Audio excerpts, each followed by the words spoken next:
Hello everyone, this is One More 39 from Almost Cool. So, today, for my first solo video series, I figured I'd take you through the campaign of one of my favorite games, Supreme Commander Forged Alliance.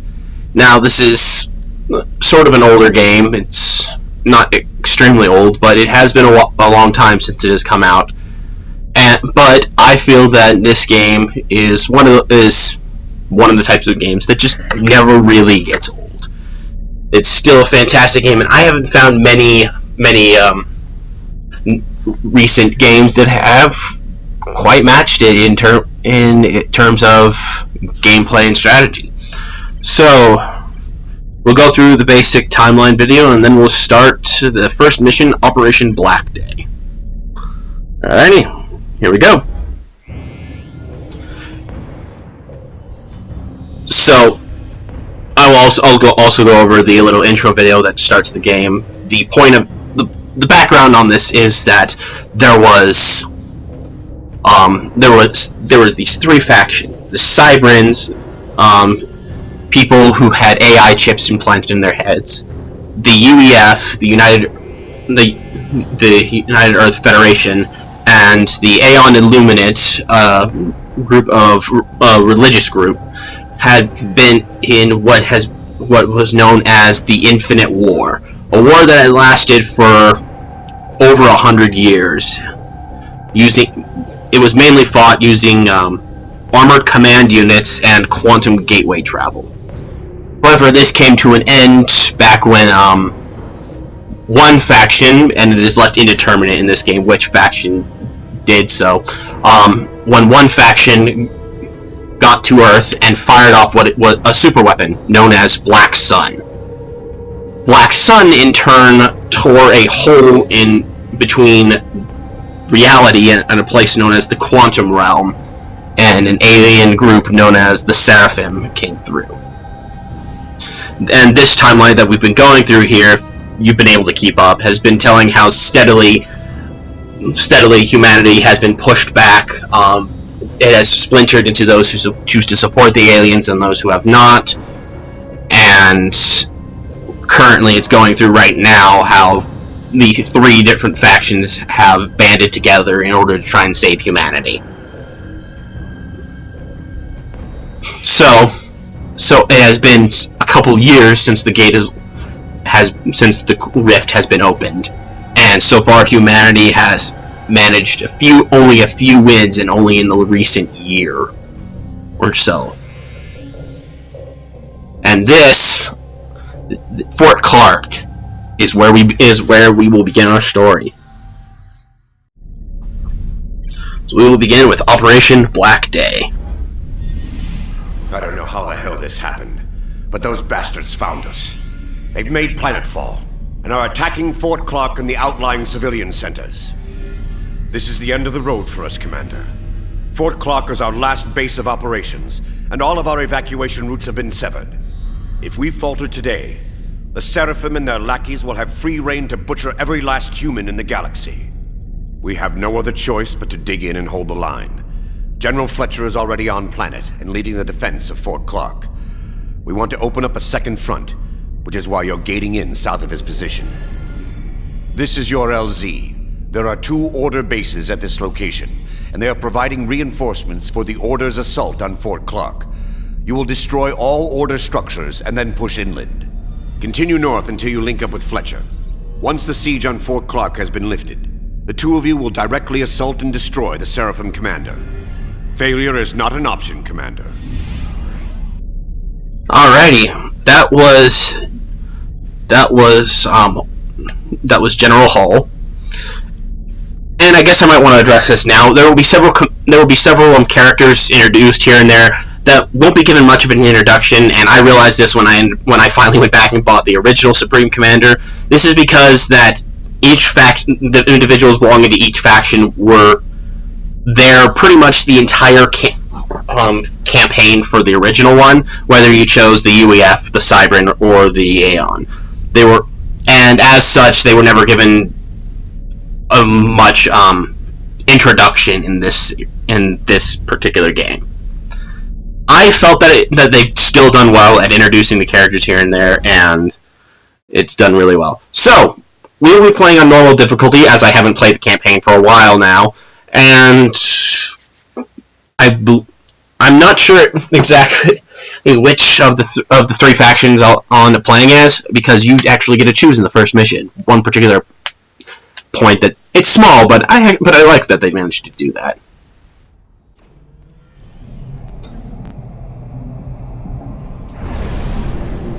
This is one of the 2 enemy bases in the area.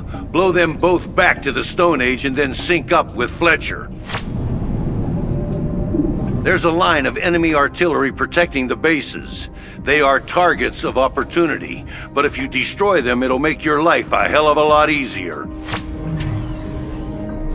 Once you deal with the primary base, well, hell, enemy gunships are inbound. It's time to get you down there while we still can. Damn it, they're attacking the gate. Get on planet while you still can. So actually, I have as long as it needs for me to choose for this. Nothing actually will get damaged at this point. So there are the three factions: the UEF, the Aeon, and the Cybran. I personally have a preference for either the UEF or the Cybran. I tend to prefer the UEF when I play defensively, and the Cybran when I play offensively. Although the Aeon are quite interesting to play as well, and they have some really great toys of their own. I think I'll play Cybran this time around. So you'll see how it is from the viewpoint of the cybernetically enhanced. Although we don't get much of our own viewpoint, unfortunately. Commander under attack.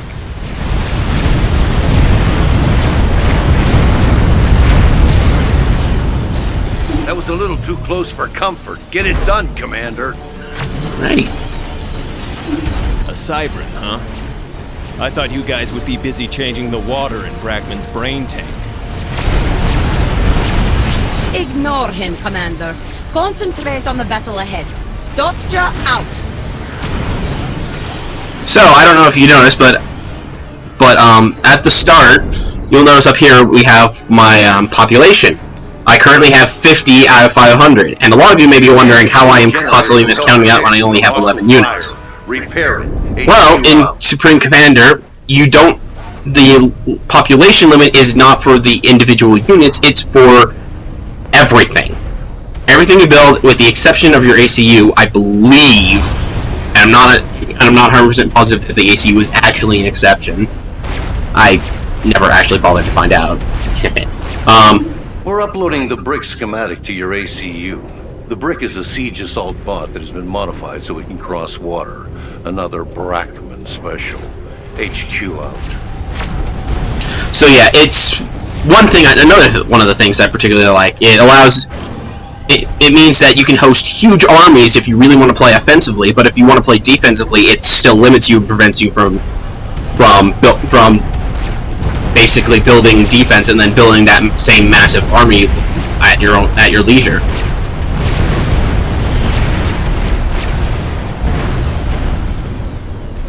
So I'll go over some of the basics here while I'm building up my base. Your ACU is fairly strong for a beginner unit, but later on in the game you need to either enhance it or keep it back. Otherwise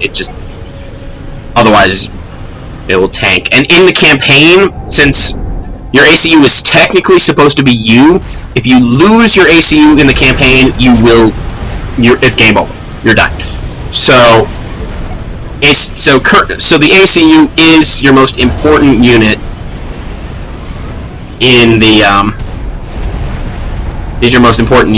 at least in the campaign, and usually in the game, depending on your game mode. Another thing is resources. You have two resources: energy and mass. Mass generally comes through these little mass deposits, which you can see a green thing on, and you gather it using mass pumps. Meanwhile, power is made using power generators, which, let me see if I can find. Oh well, duh. these are what are known as Tech 3 reactors. I'll get into the techs in a minute or two, but Tech 3 reactors, and they are it's usually the easiest to acquire because you just you can build the buildings anywhere. However, at the same time, you also have to deal with the fact that it's excellent. It's the repaired and operating at full capacity. HQ out.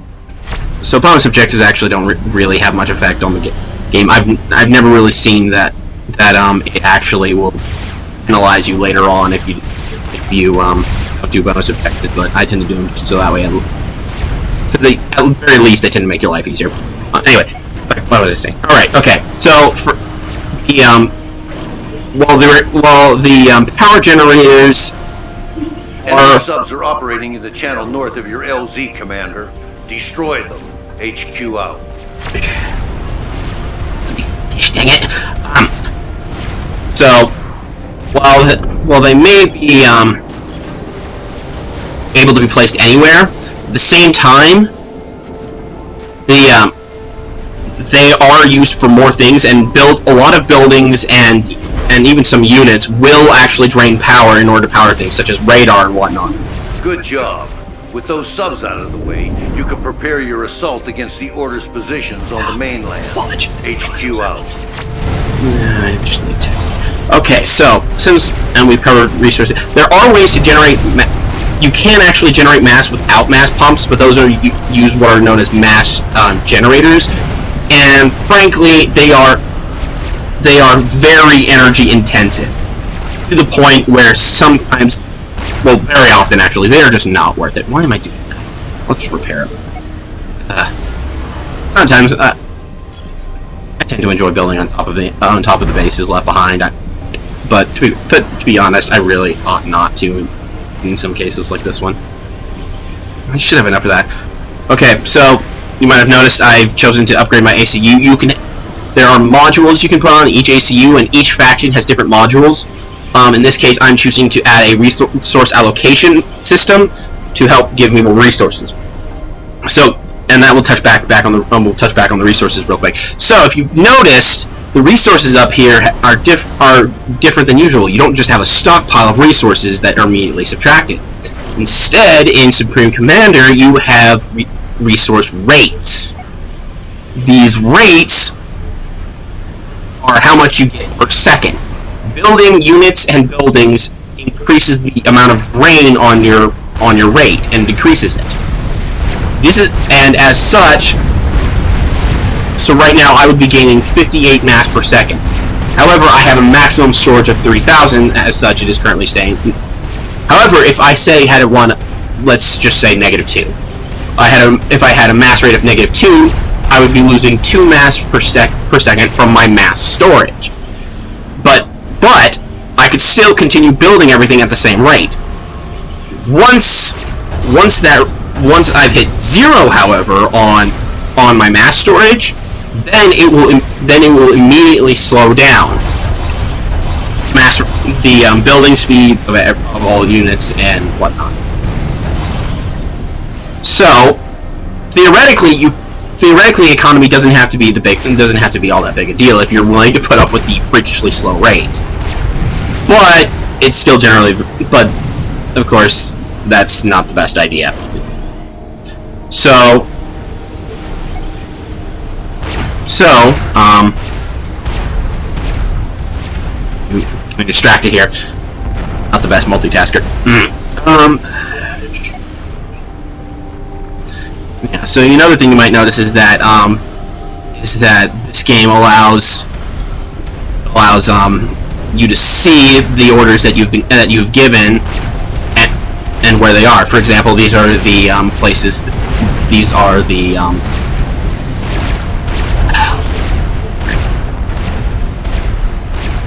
why can't I remember it now? That's where the unit when the units are built, so they'll go. Okay, this guy's done, so now we've got more resources.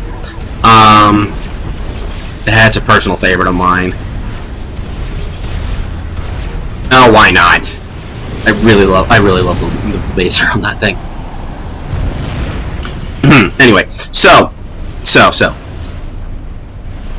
you can see where units are going and what they are doing. Units. Have basics. Basically, you have your engineers, which are set to certain tech levels, and I'll get to that in a little bit. Each different tech level. Oh, I just said I was going to get to that later. The engineers perform basic repairs, building, and oh shoot, that was really dead. Basic repairs and building, and that's about it. However, and then they build factories, which in turn each one holds its particular type. Land factories hold land units, air hold air units, and naval hold naval units. It's fairly straightforward. Ah, crap. Actually, I got those percivables over there. That should be fine. Tech levels. Tech levels are basically strength of units. Tech 1 is the weakest, but is also the cheapest, and the first one you start off with. Your ACU initially can only build certain amount of Tech 1 units, and later on, and you can upgrade it. You can upgrade your ACU to build more as one of the different functions. Let's see.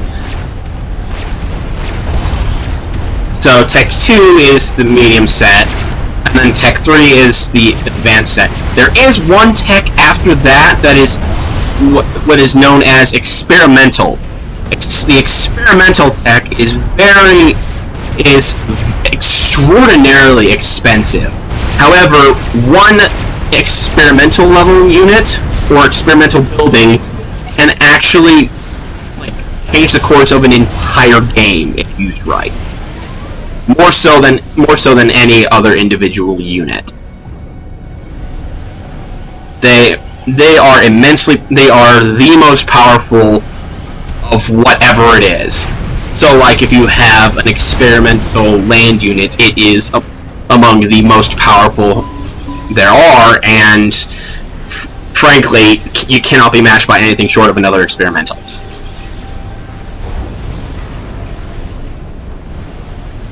Alright, we've got Tech 3 land units.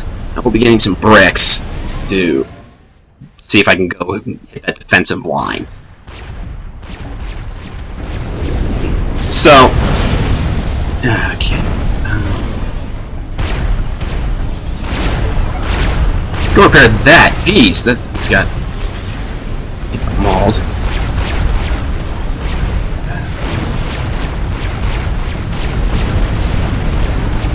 I'm probably gonna want to build more Tech 1 anti-air, and I really don't like building Tech 1 anti-air. It sucks.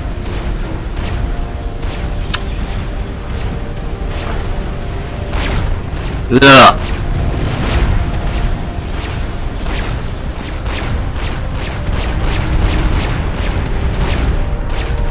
Yeah, but you can build static defenses as well.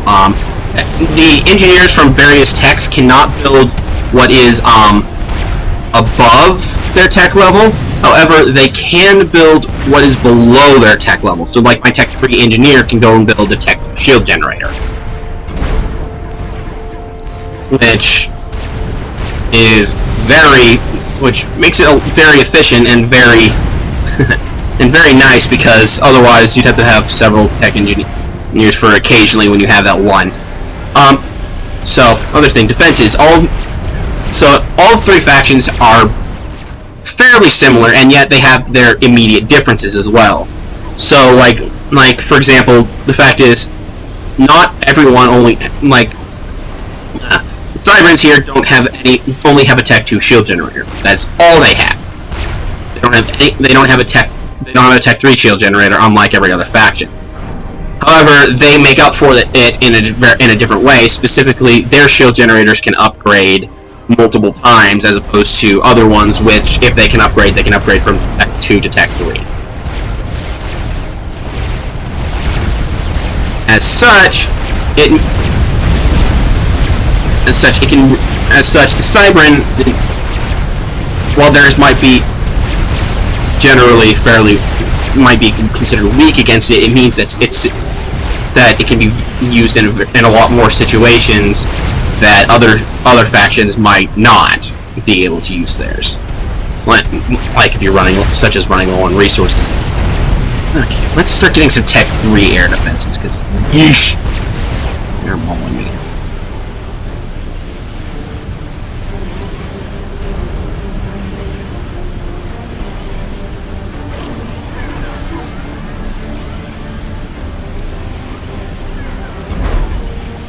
Oh, we already finished that.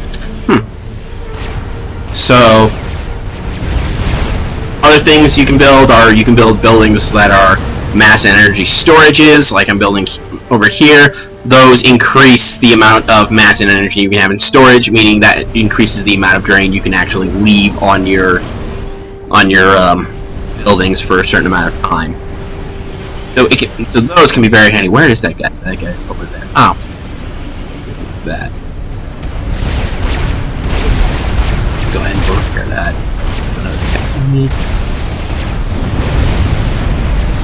Oh, we've got.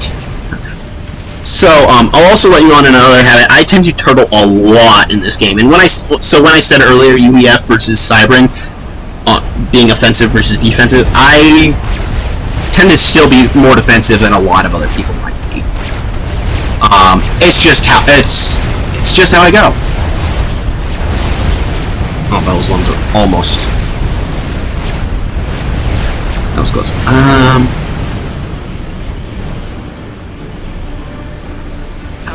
However, in this game also, I will let you in on something else on this campaign. The campaign does never. This isn't. If you remember the briefing, this is not the entirety of the campaign. This is the beachhead. As such, this is just the first segment, and I've got to prepare for segments after that as well. So it is quite. It will be quite a fight. It will be quite a fight, and quite difficult if I simply go in and if I were to go in and simply destroy what is there right now.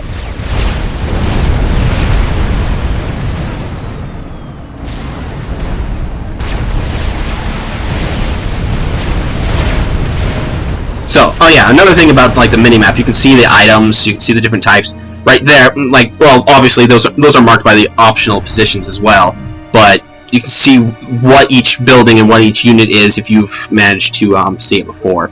So like those are these little upside down, those little curved symbols are anti-air. Those are air factories right there. Quit messing around and destroy those bases. Yeah, shut up. I hate Fletcher. I'll be honest. I hate Fletcher. But you can see the various symbols and it allows you to quickly figure out any building position, what they are, and your own. And it allows you to be able to more reasonably figure out which units are what in both yours and your opponent's army. And it can make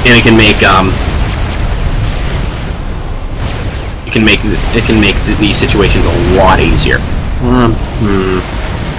I haven't normally built these before, but since I haven't played in a while and I don't really remember, I'm going to build at least one strategic missile defense. So it doesn't say straight out in the name, but basically strategic missiles are nukes. You can build multiple strategic missile launchers, and frankly, shield generators do squat against them. So if you ever have to deal with a strategic missile attack, you want to have strategic missile defenses, otherwise you are screwed. Just straight up, that's it. So I'm going to build at least one strategic missile defense and hope that they don't end up nuking me, because one is good as long as you don't get hit by more than one missile at a time. Some of those artillery positions are still operational. HQ out. Thing is also another thing I might want to say, because you guys might be wondering, why aren't you hurrying up? They're telling me to hurry up and all that stuff. The thing is that unless it's on screen, or or it's part of this, like if there was a timer on here, then yeah, it would be a problem. Otherwise, if it's not on screen, I don't have to worry about it. The base is being assaulted. It will be the same load time whether I assault it now, whether I clear this out and get to the assault now, or if I get to the assault in another hour. So there are other bits and pieces here that don't have timers that are actually timed, but those are usually secondary events and whatnot, are not actually important. I've got 4 of these guys. You know, I think I'll introduce you guys to another thing about Supreme Commander that is good.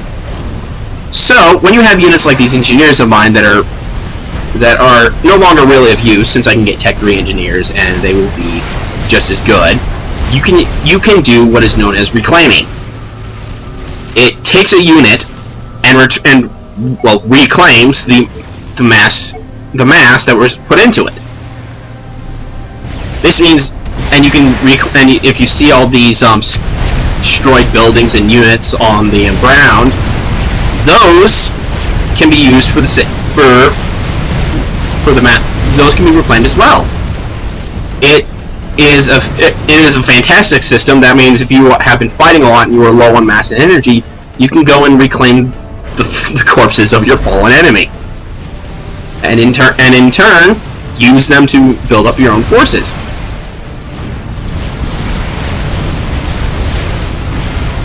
It is quite a clever system, and it can mean that you have a completely different strategy. I know in the sequel that they actually made a specific experimental unit that was literally just a giant building that would automatically reclaim anything nearby, and you could even target it on enemy units, which was even cooler. Fetch. That is another thing here that you might have noticed. I have actually taken damage, like the shield generator. It took about 100 damage from a falling aircraft. And while that is a minor amount, that it is that there are units that there are plenty of units that there are multiple ways to get damaged, even around like shields and whatnot. And so just because like I have these shields doesn't mean I'm necessarily perfectly safe. I have to deal with, if you noticed also earlier, there were gunships that flew right underneath my shield.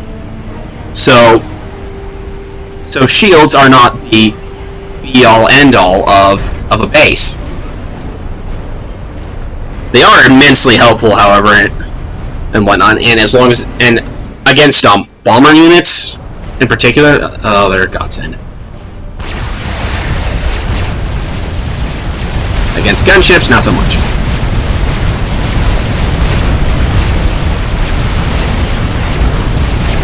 But yeah, where's the guy that's prepared? Another one fell on it. I think another one fell on it. Okay.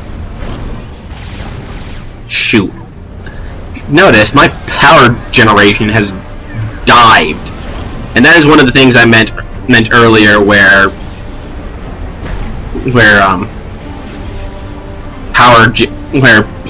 even though you can build power anywhere, it can still be such a pain. And that is why, because you can see bits and pieces, and you can see it like that when it will rain on you so quickly that you might not even notice. I suppose those who are really good at micromanagement can notice fairly quickly, but some people like me who are not the best at micromanagement could have a little bit of trouble with that. But that's another thing I like about this game, is that it's a lot more strategy oriented. It's a lot more strategic rather than tactical, as a lot of real-time strategy games are today. And I mean, yeah, strategy is part of all real-time strategy games. It's just how it is. But a lot of real-time strategy games lately, and another particular favorite of mine, StarCraft 2, have gone to the point where they aren't focusing on strategy, they're focusing on the micromanagement, the tactics of a situation. And while that is all respectable, and I think that that's basically a lie of the genre. Suddenly you aren't dealing with the actual strategy involved. You're dealing with the tactics. You're dealing with that with each fight at a time, and it just frustrates me. And I don't really want to rant to you guys about that, because that's just how it's going to be, and it's not something I as an individual could change. But that's my personal feelings on it, and so okay. So alrighty. I'm thinking I'll put one more shield generator down and then focus on. Then that will be good for defense. I'll put it over here. Hopefully that way. Another thing about it is you'll notice each of the. You notice each one of these has a ring around it where the shield is. The thing is, you notice when we zoom in that the shields do overlap. Now, those gunships that we saw earlier, when they would go in when they entered into the shield, they can shoot, but they can shoot all they want, and it will hit the shield until they go in the shield. Overlapping shields means that if they go into one shield and are shooting something that are with, like they would, say they would go inside range of this shield generator right here. That almost was a perfect example, except for they died too fast. So, say they had gone into the range of this shield generator, but they were aiming at something like, say, that engineer. Even if they entered this shield generator's range, it would still be protected by this shield right here.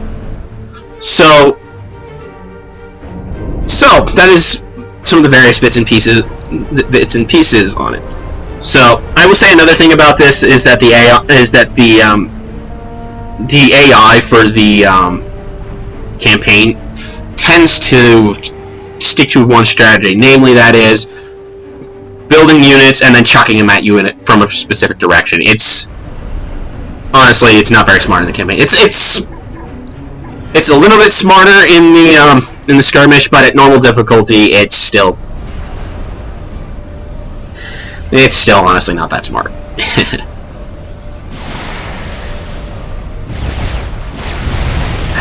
The biggest problem is just how often they chuck stuff at you.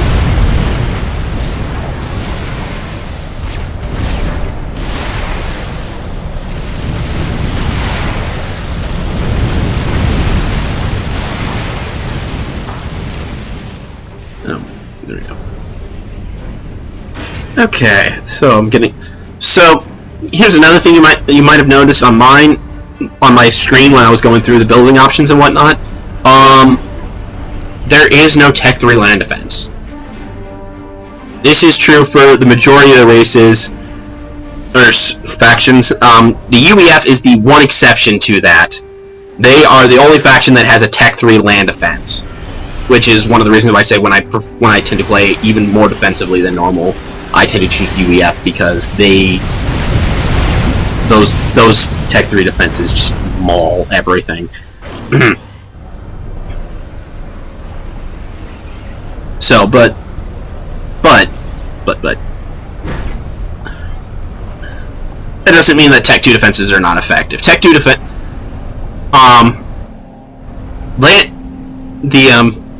point defenses are still good. Tech 2 point defenses are good against Techs 1, 2, and 3 in units. Even Tech 1-on-1 Tech 2 defense can usually take on a Tech 3 unit, and even if it can't take it on, like out-tank it, it can usually outrange it to the point where it is capable of destroying it. And using a group, they are able to do a lot of damage. But once again, there are differences between the different factions. The point defense for the Cybran does little damage, but is very rapid fire. Whereas the The Aeon point defense, when we get over here and we start pointing it and we start seeing it, it is not very rapid fire, so fast units could potentially avoid it, but it is very high damage. It is much more likely to destroy a unit per hit than it is very possible that it can destroy a Tech 1 unit in one shot, and can usually take out a Tech 2 unit in 2 shots. Each ones have their own different effectives and whatnot. It is even the same with the Tech 3 the air defenses, which are usually all missile launchers. Well, almost all missile launchers. There is one exception to that, but we don't get to play that unless it's skirmish, or we are very good with an engineer, and I'll tell you about that in a little bit. So the 3 main factions, Cybran, UEF, and Aeon, all have missile launchers for their Tech 3, and even then they can be slightly different. The Aeons, for example, launch only 2 missiles per volley, but they do as much damage as the other ones. So as such, it is a lot. So as such, it can be very different. It can be very different and very more capable in destroying an air unit with fewer missile hits. Which against Tech 2, that's usually not a problem either way, as you can see by this. Yeah, air units are actually a lot more vulnerable to defenses than others. It's just a matter of course. They can go more places, and as such, they can defend. They can get around more of the defenses. They can get around defenses easier, but in turn, they are much more vulnerable. There are land units are in turn limited by where they can go. Generally, however, in turn, they are a lot more powerful and better capable of defending themselves against it. Naval units are even more limited, and as such, they're also the most powerful. They also take the longest to build. However, if you ever get like a fleet of Tech 3 naval units, you generally will dominate the area, unless they're all battleships with no anti-air, in which case you are screwed by one air attack. But it will take a while to destroy them even with that, so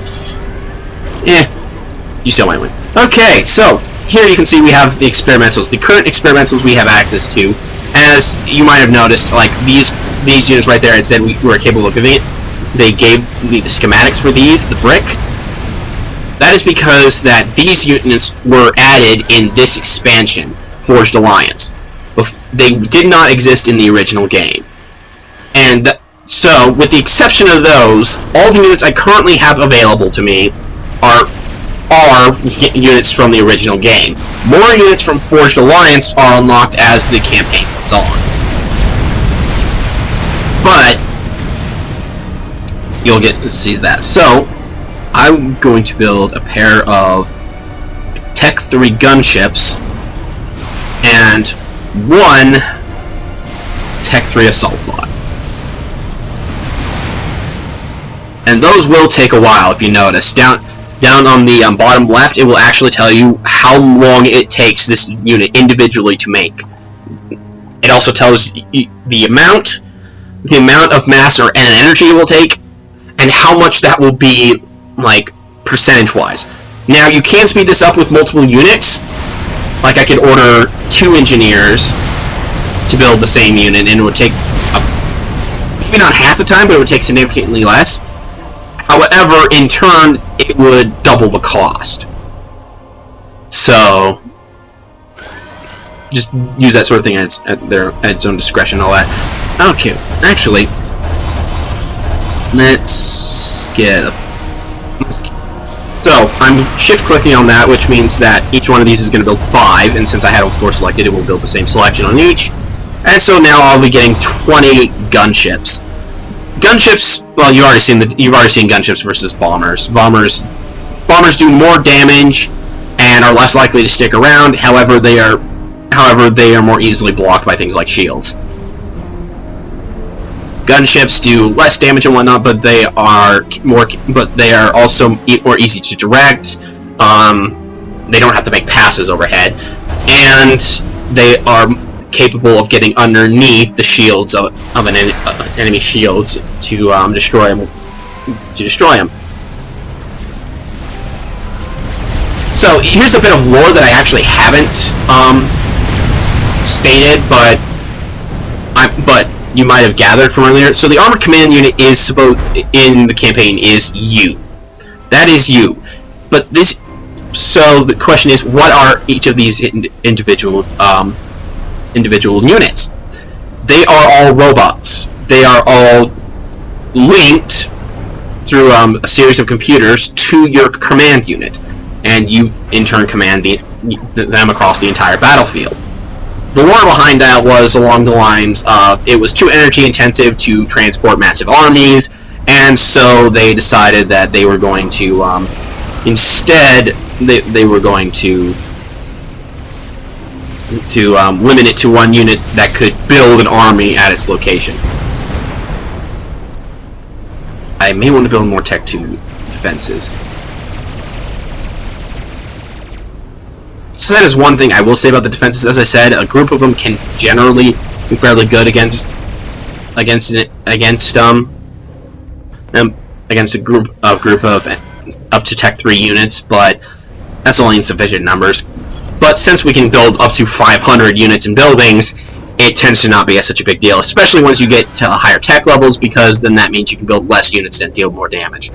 And we're going to go ahead and send these guys against the enemy units and defenses right now, and just hope that the artillery won't. Actually, I was gonna do that so we could see that, but at this point, we've got 12 gunships, and I'm thinking we can just try to take them out as it is.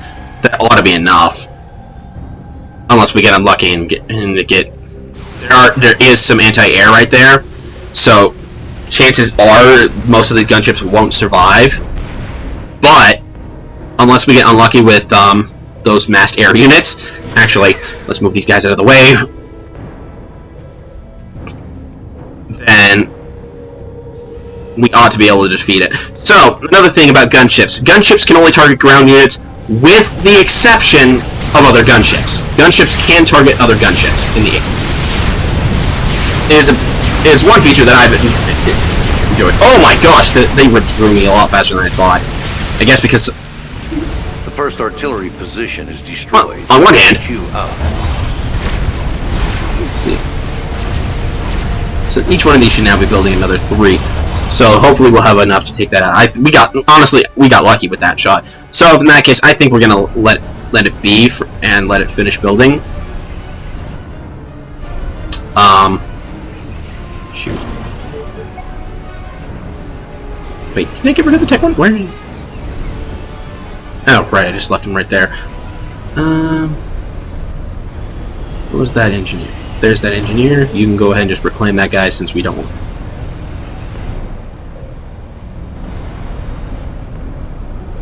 So, another thing about the ACU when it's fully upgraded to the Tech 3 bit, it builds a lot faster than an individual engineer. However, again, the price comes at a much higher rate of a much higher energy and mass drain. So, once again, it's kind of a toss-up. Do you allow that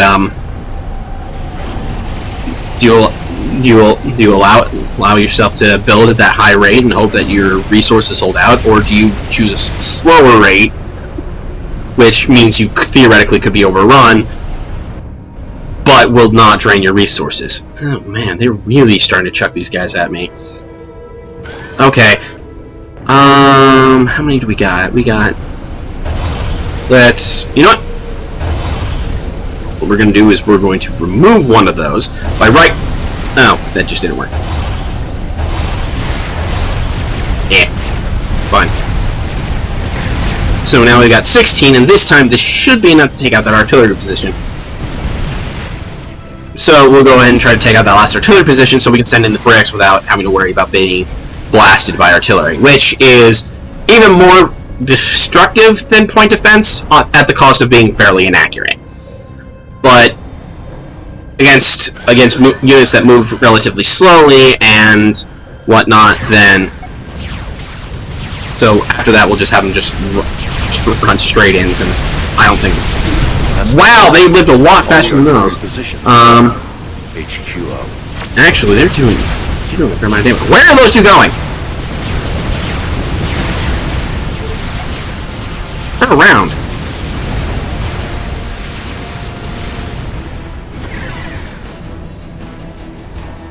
Fine, you really want to take out that scout? Take out that scout, but then go that way.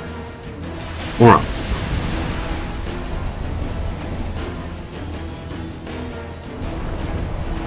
Where are they going?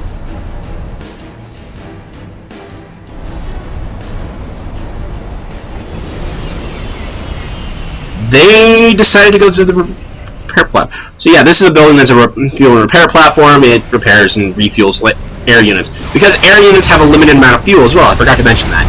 So they can only travel a certain distance before they run out of fuel, and from there, well, they don't crash, but they travel so slowly that they are much more vulnerable, and I think they might even start taking damage after a certain point.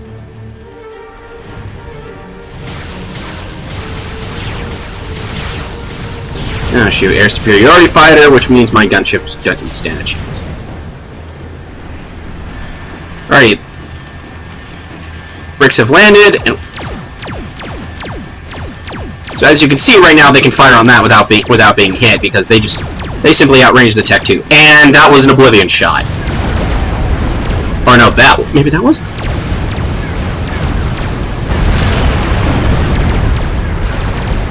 So right there, that was an Oblivion. And you can see how even with only like 2 Tech 2 point defenses and a lot of Tech 1 defenses, my Tech 3 units were decently damaged. Now, if it had been a line fully of Tech 2 defenses, it could have done a lot worse to my little charge right there.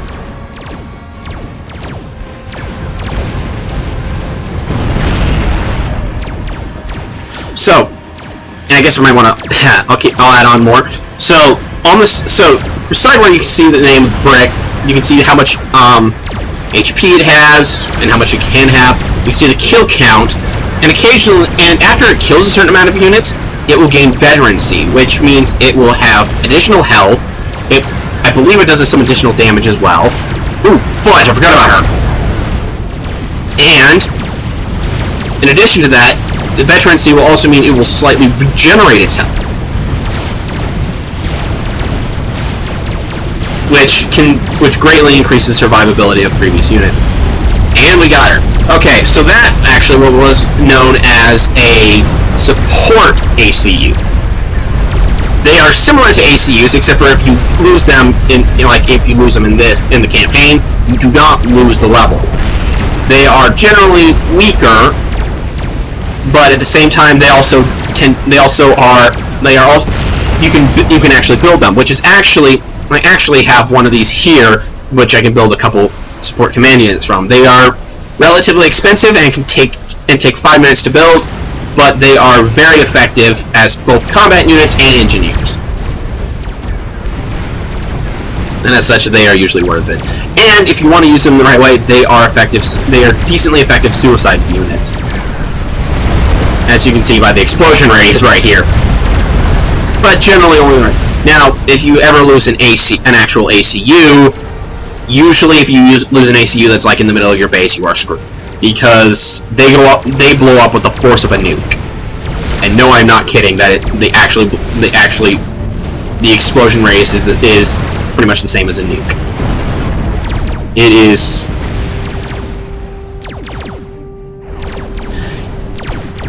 is very devastating.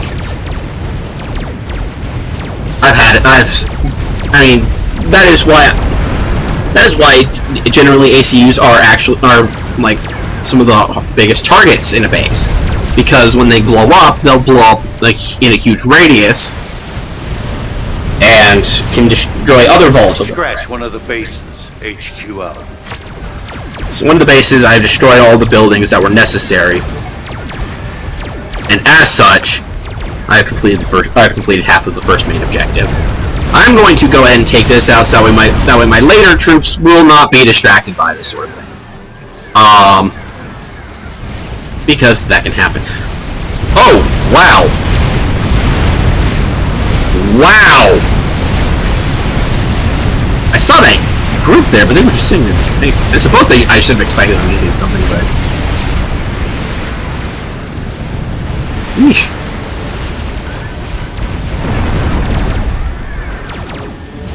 So another thing about this game that you might have noticed when I charged the line here is that elevation is effective. Some units cannot fire up certain elevations, and well, units have a range of fire, and while they can fire up, you can see here that these guys were capable of hitting that, but if I were to say have them fire at that, they're now hitting the ground instead of firing at that. So different amounts of elevation changes how effective certain units are. Now, some units, such as mobile artillery and missile launchers, will actually more or less can ignore terrain differences, and that can be very effective. But generally, building defenses on higher terrain can be very effective. But you also got to be aware that it works both ways as well. Building it on higher terrain may mean that your defenses will hit the ground rather than actually shoot the enemy. Oh, right there. So earlier I was talking about veterancy. You see, this brick right here has a veterancy mark underneath its picture on the side. As such, it has an additional 900 health, and it is slowly regenerating. Higher veterancies do increased health and increased regeneration. And I don't believe they actually do more damage now that I think about it. But they might do so as well. But yeah, that is incentive to keep your units alive. The longer they stay alive and the more they kill, the more effective they are. Not to say that you can't make a lot of disposable units and whatnot, but it can be very effective to keep that one unit. You might have actually noticed my Percivals over here have a couple of them have veterancy as well. Such as that one. That one has an additional 1,400 health, and if you could see his regeneration would be much faster than the other Percivals. So you might be noticing that some of these these things aren't taking damage from the first few shots. These guys have personal shield generators, and you can see that on the little side, off to the side of that. The Obsidian tanks have personal shields. My bricks here are amphibious, have torpedoes and torpedo defenses. You can see this for any sort of unit you go over. Like anti-air defenses are anti-air, obviously, and they are also aquatic, meaning they can go on water. These submarines have sonar, they are submersible, and they have torpedoes. Now, one of the ones you want to always be careful of are ones like this Tech 3 power generator that say volatile. That means they blow up on death. Oh! So this is the experimental spider bot, the Monkey Lord. Interesting name, I have no idea why they chose it, but it is a fantastic experimental unit. It is probably one of the cheapest out of all experimental units. However, it can also be one of the most devastating, if not directly fired on, because of that big laser you see right there in the front. It is fantastic. You might actually get a chance to see it. So yeah, this guy is amphibious. It has massive. Massive means that it can walk on top of enemy units and crush them. Personal stealth means that it is not seen by radar. Well, they can see it if they actually come across it. Right now, they would need sonar to see it, and once it gets on land, they would need radar. They would need line of sight or Omni radar to see it. Omni radar is a special type of radar that you cannot beat. Now you can, right here, you see this line. I have it where I can see my radar and Omni radar available. Okay, I have it where I can see radar normally, which my radar range is bigger than the map currently, so you can't see it. But while I have it selected, I can see how far its Omni radar senses. Anything within this circle, I see. I may not know what it is, but I know it is there.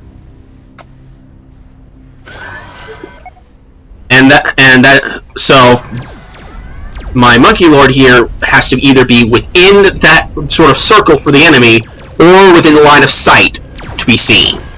Otherwise they can't see it.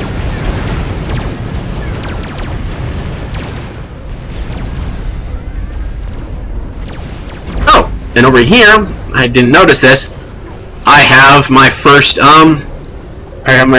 So I will speed up its engineered related functions, which means that it will be able to build as fast as my ACU. But in this case, it's costing me the fact that that I will be using that little segment there. So actually, we'll also be able to see the Monkey Lord's massive ability on these walls right here. See, the walls took damage, and that one was destroyed simply by the Monkey Lord walking over it. And we're gonna get to see the laser.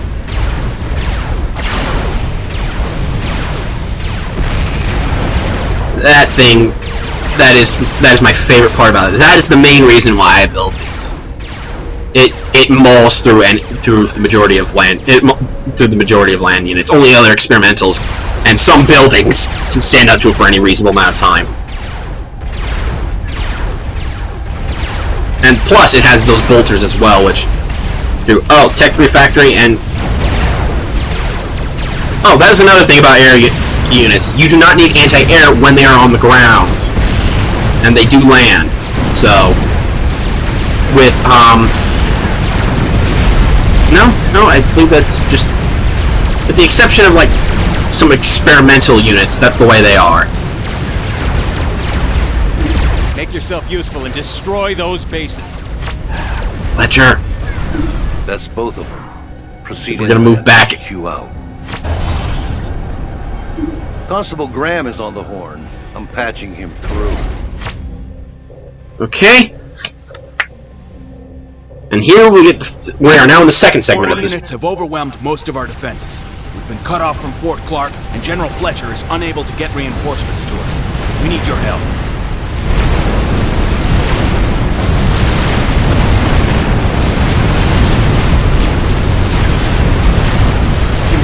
Change in plans, Commander.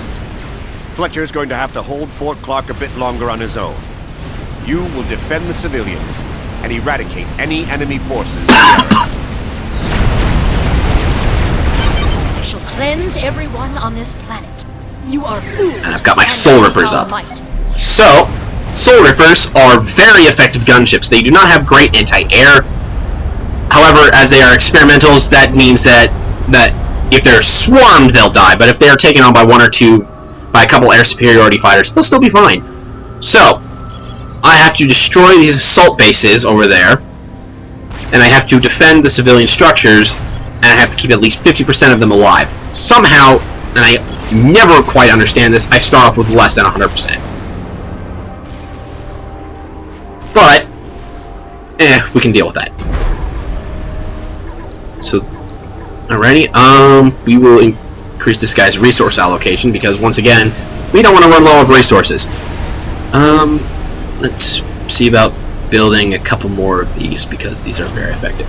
Now, I normally don't build the Scathus. It is quite effective as a long-range artillery platform, but it is very inaccurate, and artillery platforms have the downside of also taking massive amounts of energy whenever they fire.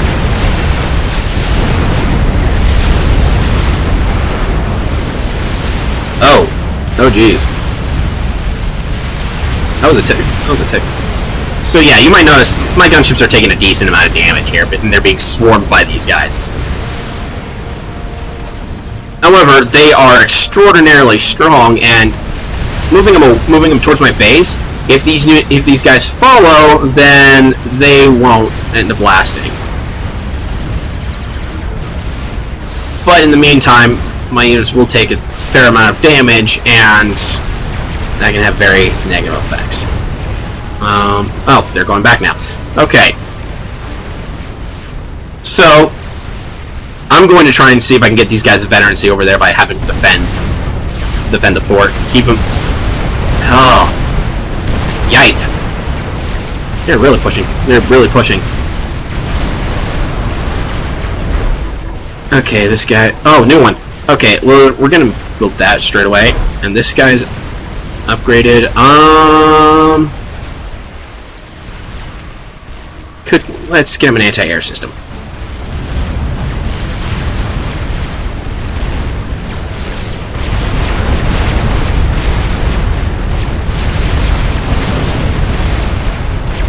Ooh, that was mobile artillery right there.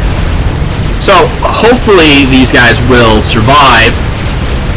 I was hoping that there'd be some decent anti-air in the area, but it doesn't look like that was the case. Shoot, this might not have been the best idea. So, remember what I said about being swarmed? Ha ha ha ha, I'm sending them back. Got some of my own fighters. Oh, wow, that is really not doing well. How long would it take me to make another one? A couple minutes with my ACU. Let's make one, because I'm pretty sure that guy's not going to last. Nope.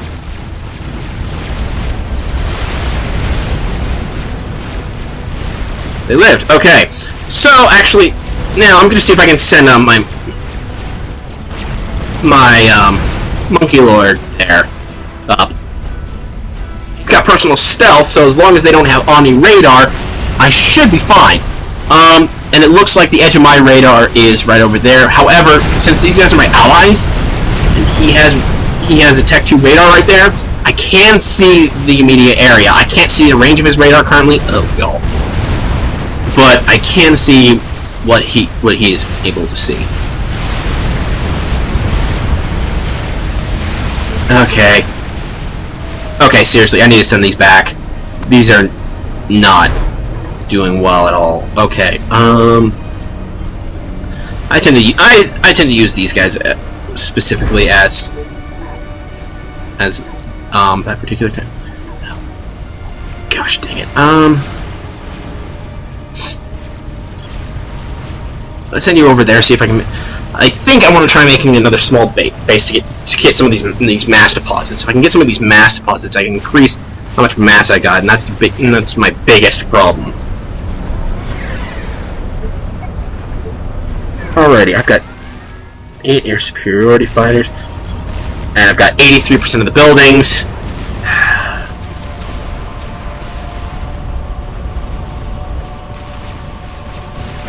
Maybe I should build a Scathus.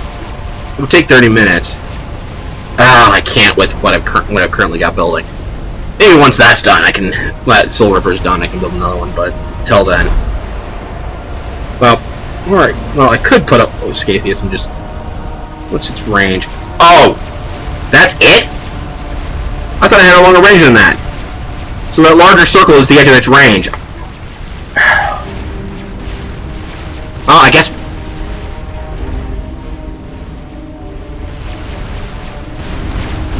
Let's see if I can just make one over here. I don't mind if I lose an engineer, or even lose that in the process. It's not something that's all that dear to me. How are we doing? Oh, they haven't done too much damage right now. Defenders are holding, but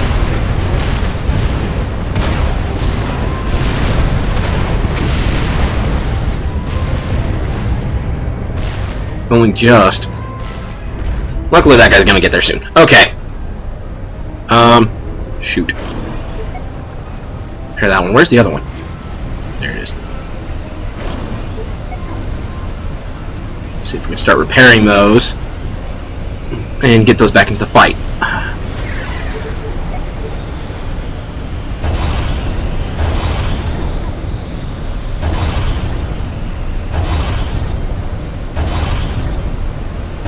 We're going to reduce that for now because I'm not sure it'll be as effective. So,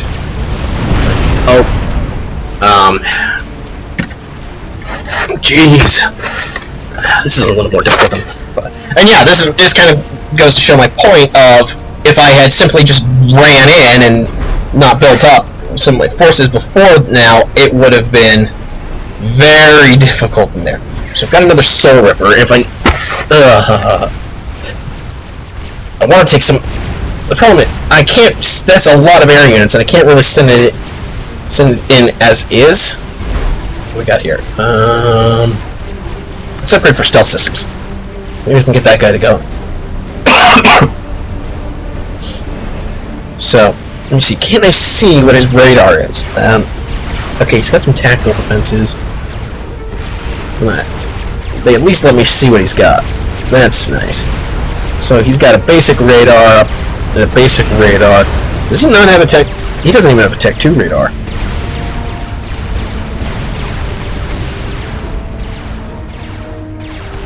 Actually, makes me wonder if...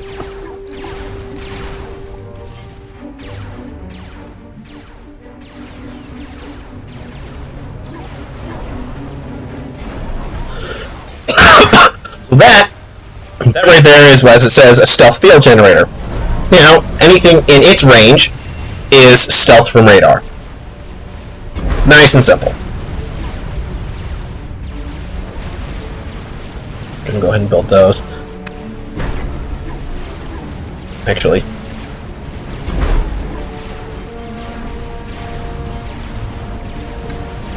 Let's build those. Right. Can't just super click on that. Okay, oh shoot. Yeah, that makes sense.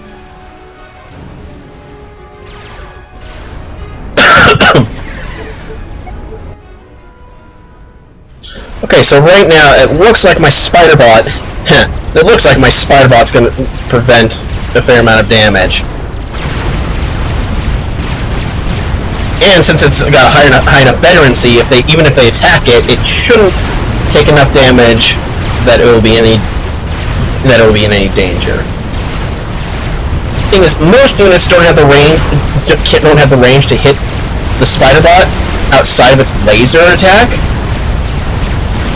The few that do tend to be so physically weak that the bolters finish them up rather quickly.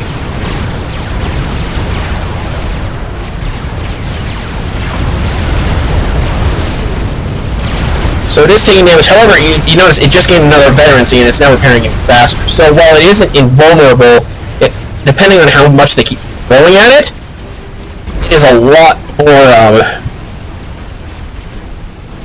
effective. It is fairly effective. Okay, we'll build a couple more around those.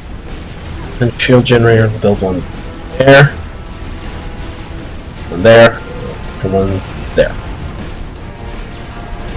For that, with some air defenses. Put them back here just for the heck of it. And then we're building some point defenses because I'm not leaving this base just to be overrun.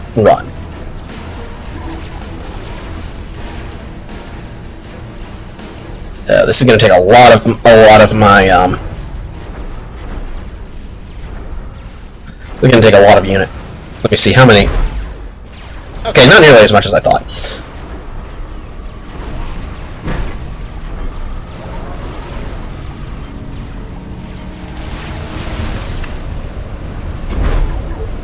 So let's go ahead and repair that one. And then I'll have 3 fully repaired. Yeah, you see, this thing right here is doing a fairly good job at taking the enemy flyer and preventing him from attacking the buildings back there.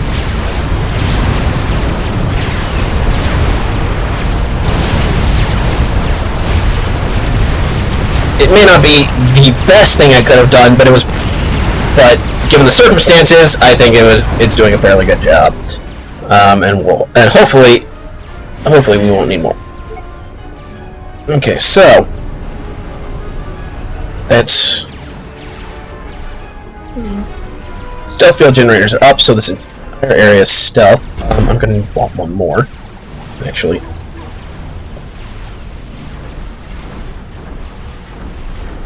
That one right there. So that way that entire area is stealthed up. It's that little...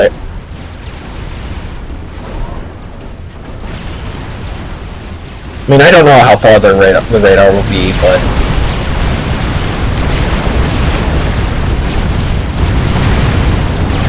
So, if you'll notice, it's now at 5 on its veterancy.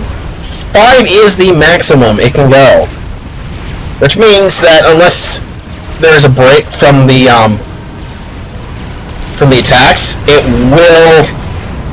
it will just be downhill in terms of health for this guy. However, if you notice, it's repairing really quickly, and so it is a lot more likely to simply be able to survive this situation. Oh, we have started the Scatheus over there. I don't know how well that thing will, if that thing will actually do well or not, but yeah, we'll see how it goes. Just out of curiosity, what's the range on that? Okay, you can hit that entire area, but knowing how big these maps get, I'm not sure it'll be worth it to build it over here. This, however, might just be a good investment.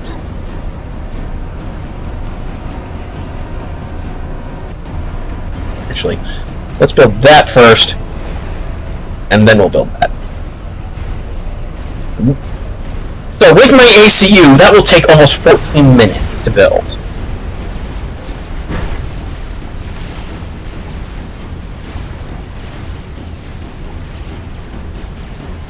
That goes to show how much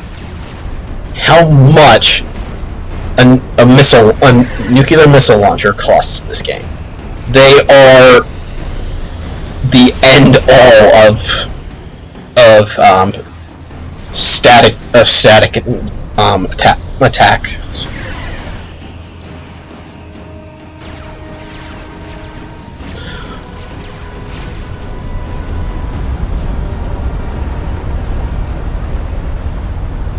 Oh, you finished that. How much would that cost? That would cost 6,000 energy. On the other hand, if it finished, it would be invisible from anything except for omnisensors. Meaning that unless they have omnisensors, it could literally walk up to something and blow it to bits. Without ever being seen.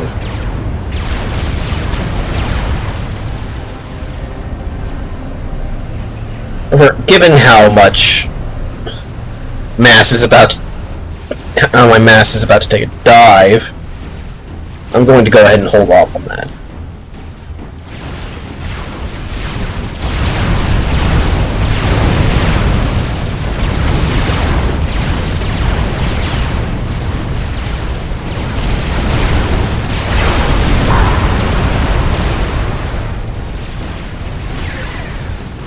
Actually, we'll have those guys head over there, and my mass is now taking that dive, as I mentioned.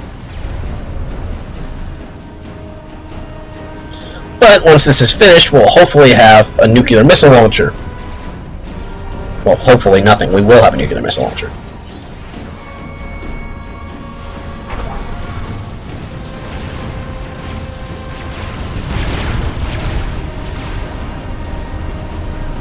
Ah, we have finished one of the monkey lords over here.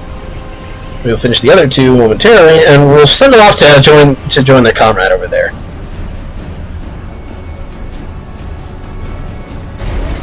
And there we go.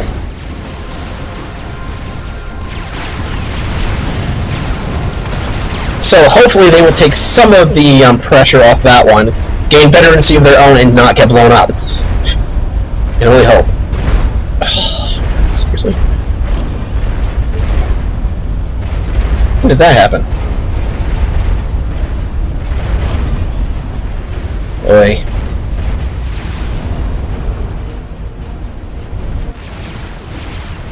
However, I will probably want to put...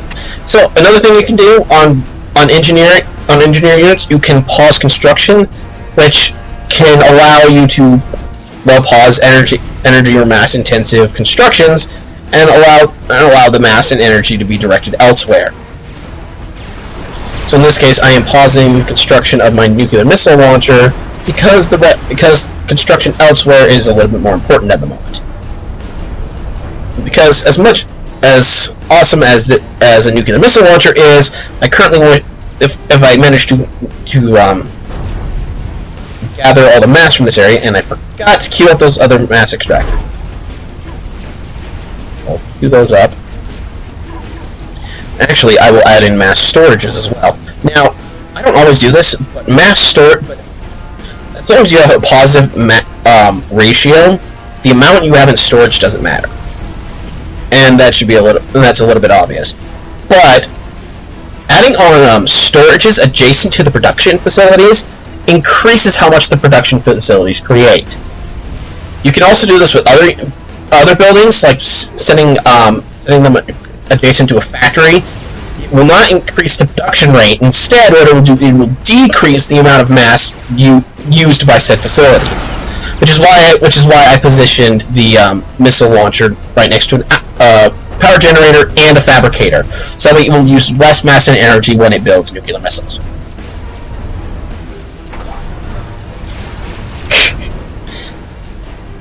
Of course, the problem with creating nuclear missiles and strategic missile defenses is the amount of time it takes to create a missile.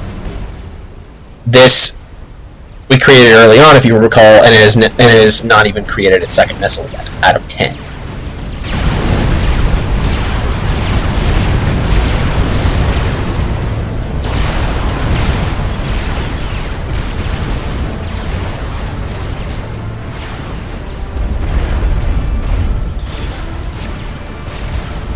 So I will probably wait until these buildings and whatnot are finished for me to actually go forward and attack those, unless something else happens to force my hand, so to speak. But this way, so that way whatever happens in the next section, it will be less likely to destroy this area. Because, frankly, I don't want to lose this production facility just offhand. Actually, you know what? Why haven't you guys... I guess I didn't actually do anything about that, but let's have them take those guys out.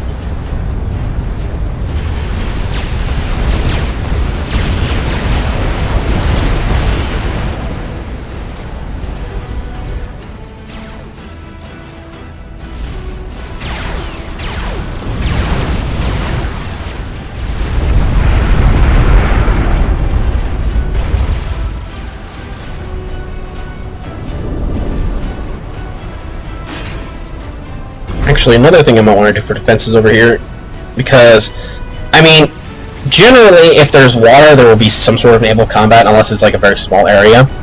So, if I have water right here, chances are I will have to deal with some naval units, and because I have, among other things, I have found that torpedo defenses are way too vulnerable to practically anything that can hit water, because they sit in the water, so they are vulnerable to torpedoes, but they're also above the water, and as such are vulnerable to anything that can hit ground units, as long as it's within range. So I will build some Tech 2 artillery instead. Most of the naval units that I have to worry about will be above water, and as such can be attacked by my artillery.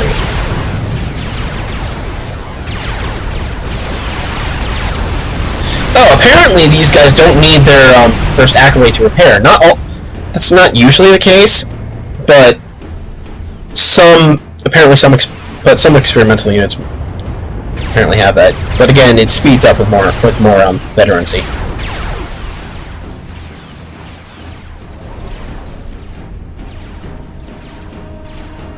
So we can also get an estimate on how much time is left on this.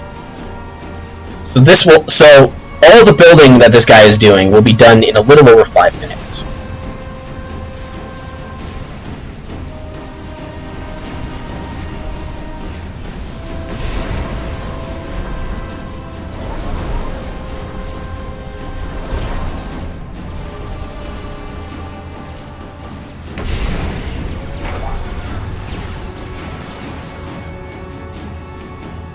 So...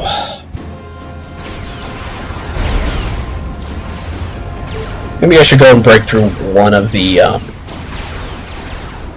basins. I think if I do that, I will send one spider bot to break through. Because I can always pull him back if he's overrun by air units and land units, and unless you send a massive army of Tech 3 land units, Spider Bot will tear through them. And generally he will tear through even an army of Tech 3 land units in a fairly quick amount of time. Because of that super laser. Not all generally, as I said, experimentals are fairly destructive, and land experimentals tend to be the cream of the crop, if only because they are very durable and generally can take a large amount of they can take down large armies fairly quickly.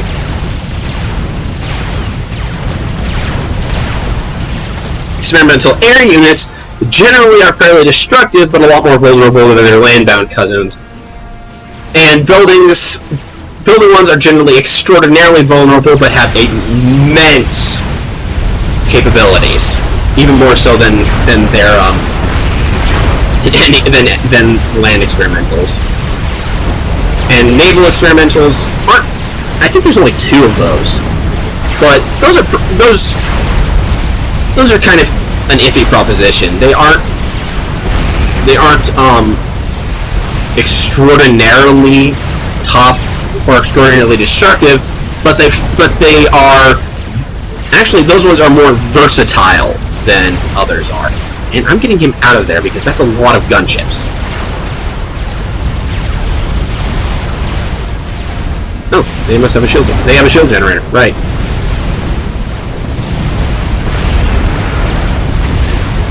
That's the downside for shield generators. They take almost nothing to destroy, which you might have noticed from when mine were being crashed into over here. They were going down fairly quickly.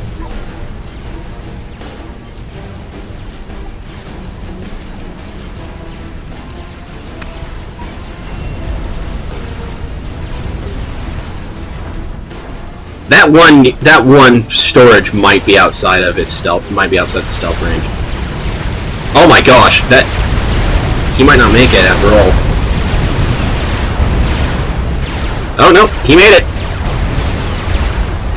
It'll take a while for him to self-repair, but if I pull him to the back, he'll be fine.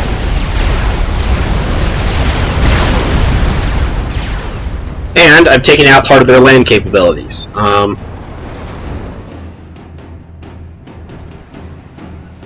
Scapius there is proceeding nicely.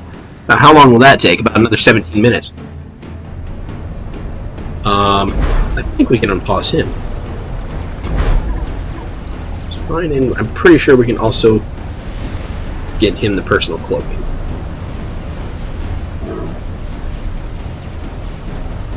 Where was he? That's my ACU. There he is. He just finished the artillery.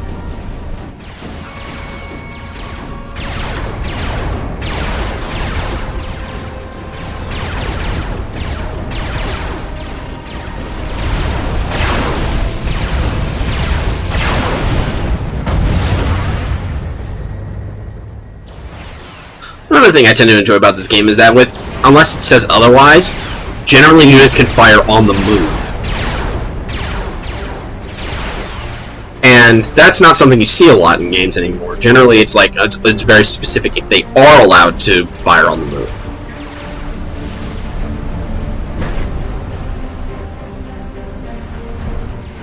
So yeah, just to show you what's going on with that thing. So see right here, this generates 18 mass. Now, this, which in reality, actually, you know, I'll show you one that's already been covered here. This is the same building, but because it is connected to each of these, it is producing 27 mass. In addition, it's an additional 9 mass. It's generating 1.5 times more mass. power generators tend to do the same thing. If you notice, these Tech 3 power generators over here are generating over 3,000 energy, whereas these ones are generating 2,500. Tech 3 power generators generate the same amount, regardless of how much. But see, you can even see it right here. This one is connected to slightly fewer Tech 1 storage facilities, and as such, it is generating slightly less mass. Let's fix that.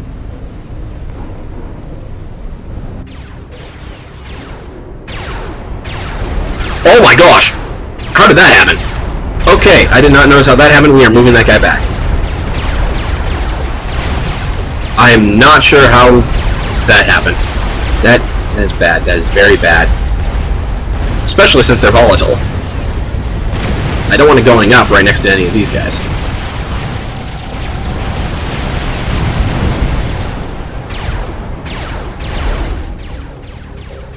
I think, actually, I'm just going to pull him all the way back over to here.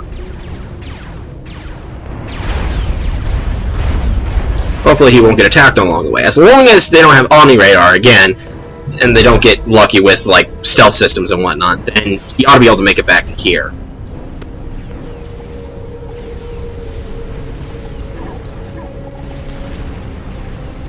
So how far can these fire on this? Let's see about putting a line of any of those if we can.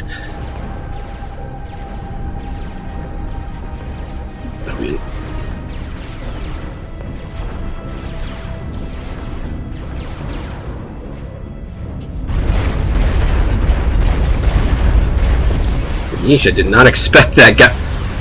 I'm wondering where he got targeted by what.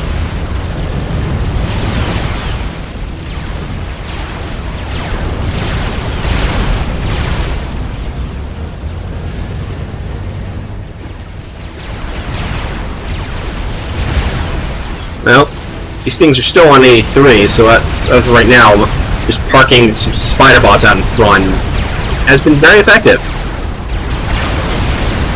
That is.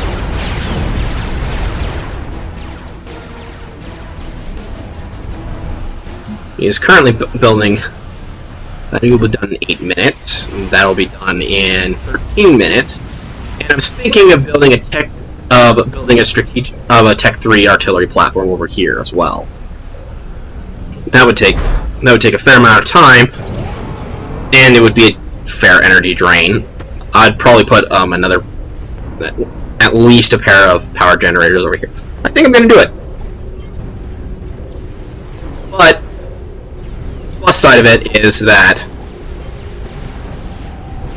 it will allow me a fair range of it. I think I'm going to. I haven't put some tactical missile defenses over here, and normally that isn't such a big deal. Normally, the biggest problem with tactical bases is that if you have tactical missiles like coming in from mobile missile launchers. However, building a forward base means you also have to deal with tactical missile launchers, which, as you can see, have a fair range. They're even a farther range than artillery. Missile launchers have a much farther range than their equivalent artillery.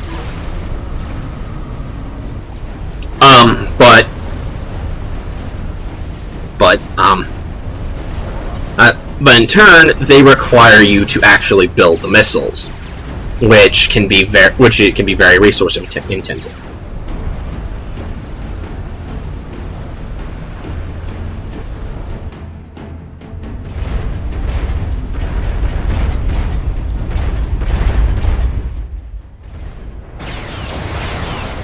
So yeah, I'm still not sure what attack managed to get him down from over 2,000 health to just 20,000, from 20,000 to 5,000 in one go, whereas these guys haven't like taken a scratch comparatively.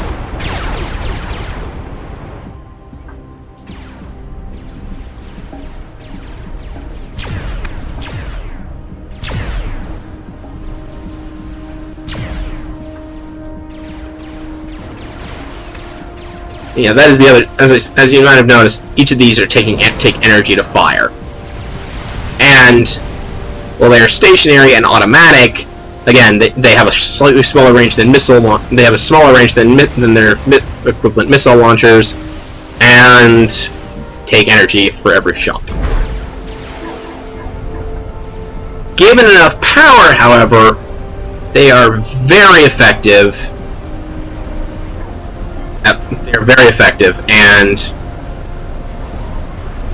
generally, I find that I've been to put in at least some whenever I build a defensive line.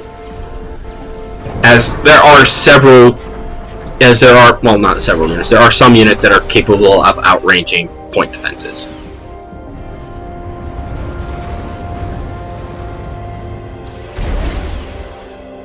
Such as, if you notice, the experimentals. The experimentals are actually are one such unit that tends to outrange point defenses.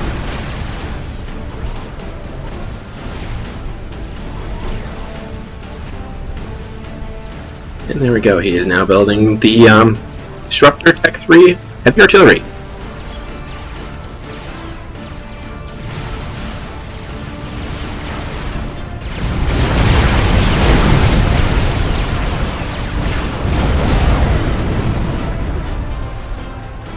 You know, this is getting a little boring, if you know what I mean. I mean, not to say that it's bad, and honestly, after the end of this, I will definitely not be doing another mission for this video, for a single video. This has been taking way too long. But it, I mean, it's effective. I mean, I have an effective strategy here, and they're not getting through it because, you know, the AI is dumb. Artificial intelligences are stupid. Usually. But that's the point, is that I'm sitting here and I'm just doing whatever the crap I want, and they're hardly doing anything. They're hardly doing anything to me, and unless I go in and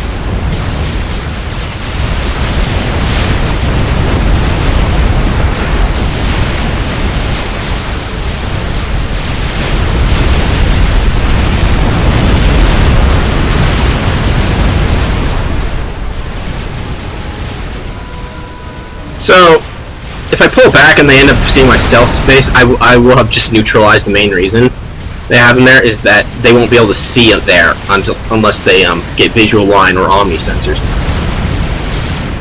which at this point they're about to get. However, it will still mean that they can't actually do more than that. That it will still require them to actually be here and see what is going on. They'll know that there are buildings there, but stealth does not prevent buildings from you can't have buildings disappear from. However, it will mean that they'll have to actually come in and get any sort of real update.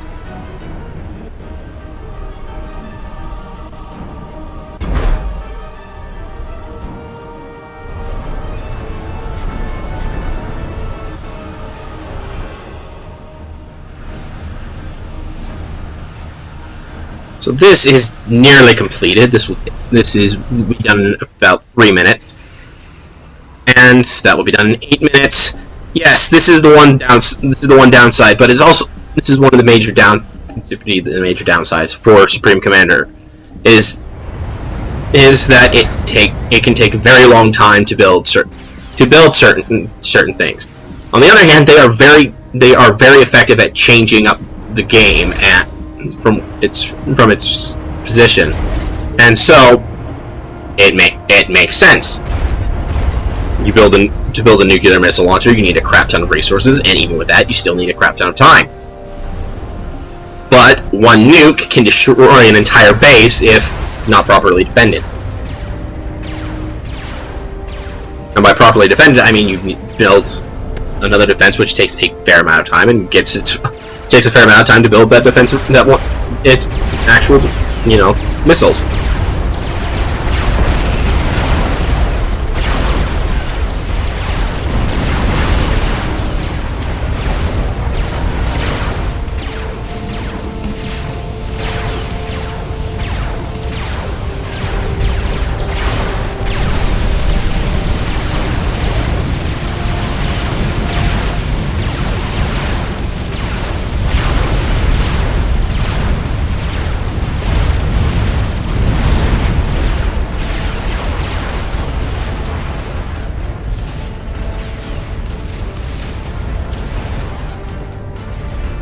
So at this point, I've destroyed 2 of the land bases. They have the 2 air bases and the largest land base left remaining.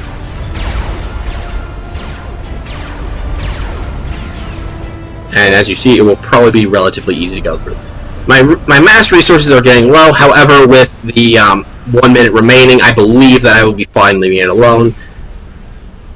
Especially since it's 1 minute remaining on both of these, and after that my mass ought to shoot up and really fast.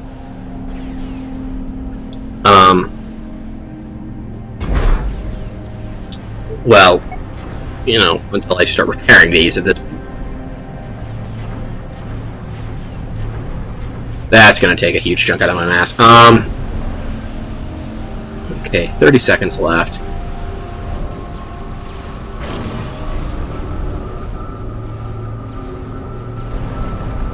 Go reclaim that.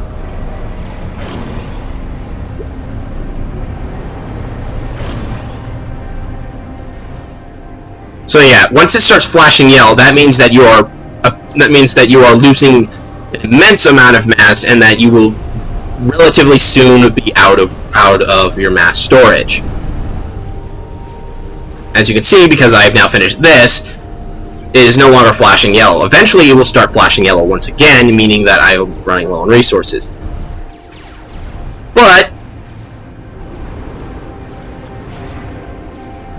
there are, as you can see, there are. Well, with the completion of this as well, it should no longer be a problem. Oh, right, this has enough range that it will probably finish off the other bases. Let's just finish off that a little bit. I don't want much longer for the Scaithius. The Scaithius will be done in about 4 minutes.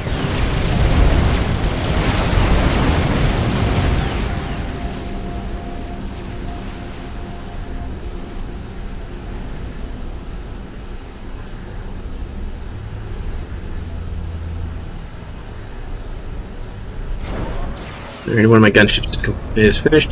Oh. Let's move these guys over to here. So my Tech 3 air units might not be the best in terms of damage, however they have the added benefit of they also have personal stealth. Cybern's tend to have a lot of stealth. Oh my gosh, I did it again. I'm not sure what hit it that much.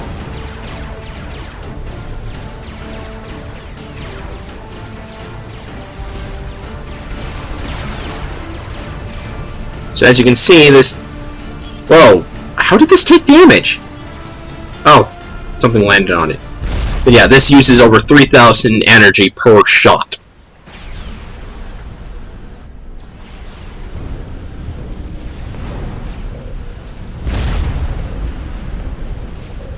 It is quite energy intensive, but at the same time it is also very effective. What is it currently firing at this point?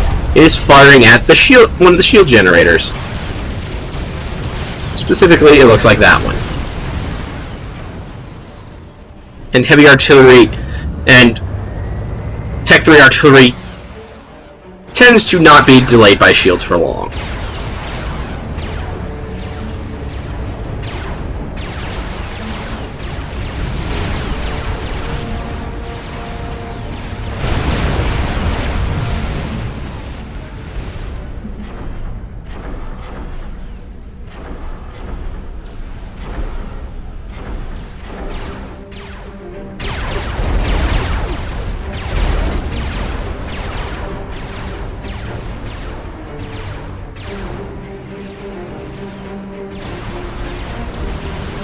And now that I think of it, I think I'll move these over by the Scaithius, because I don't think there will be many land units that will go over there, but air units can suddenly appear in an area really quickly.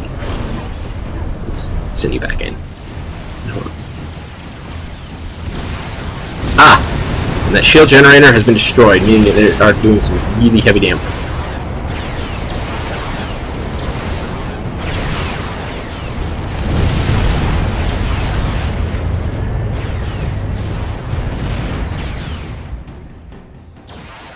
And this is how even a turtler could actually do decent damage. Building enough artillery and missile launchers that eventually. So that is one other thing I like about this, is that turtling is still an effective strategy, because they give you enough long-range buildings that you can effectively turtle and still destroy your enemy base.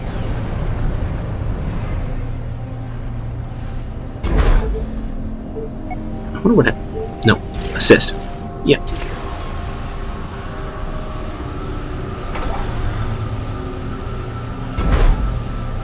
It's not going nearly fast enough. Then again, it's not much of an energy drain either. Oh, what the heck. Just stick you on there.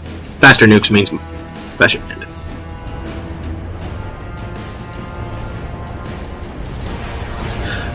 Ah! That is what's doing the damage!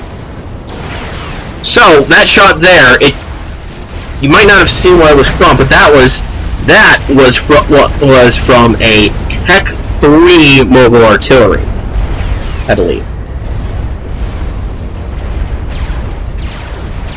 It was either that, or it was a Tech 2 suicide missile, which is an Aeon specialty.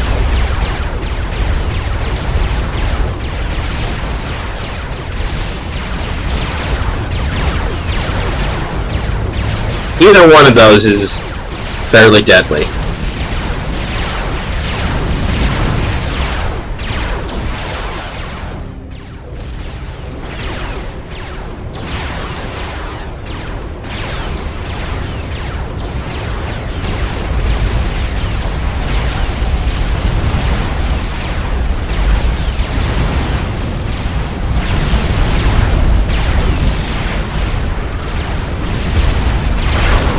And at this point, we're going to start walking through the base. Oh! Gotta be careful of friendly fire. Friendly fire is a thing in this game, so the artillery that has been shot over in this area, yeah, is just as effective against my own units as against theirs.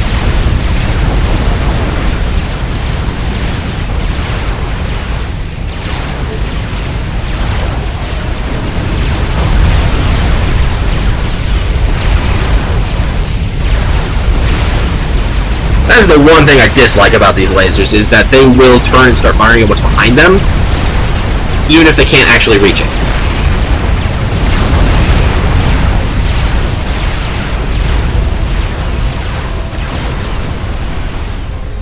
Here we go. Start marching back this way. Oh! My Scatheus is up! So the Scatheus is about 10,000 energy per shot, but on the other hand, it fires a lot faster than the Disruptor. It also has the downside of having a much smaller range, but it is mobile. So as long as there's... Unfortunately, it is not amphibious, and it has to deploy to fire. So this is one of the few that does not fire on the move. However, it is very effective, and very destructive. Civilians are safe. I am forever in your debt, Commander. Operation area expanded. Looks like Gari is sending out the welcome wagon. That is an experimental unit. Assuming you live through this, head up there and destroy Gari once and for all. HQ out. Alrighty. Hoo boy. Hoo boy! When I am done here, I will seek out and destroy your beloved Dr. Brackman. And there will be no one left to stop me. There are several Tech 3 bombers there. We'll fight you to our last breath. Oof! Yeah, shields are down on some of these. Got a Galactic Colossus heading your way. Deal with it. HQ out.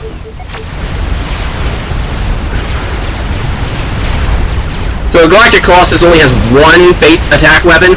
On the other hand, it is the same weapon as that the Spider-Bots tend to have. And it also has a lot more health.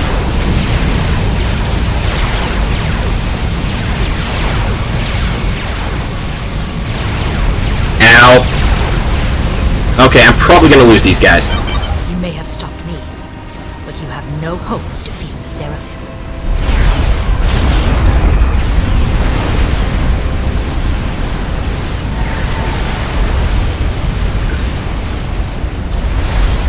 I haven't lost any yet. Huh, they're... Checking the other... Oh, there's the naval units. The Order Commander is moving sniper bots into position.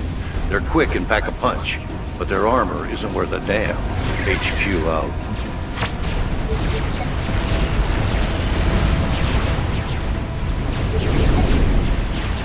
Wait, what?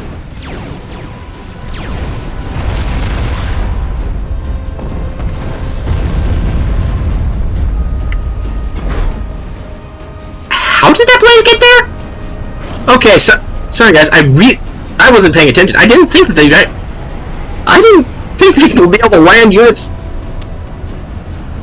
back there. Holy crap!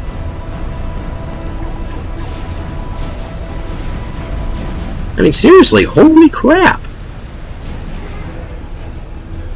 That was too focused elsewhere.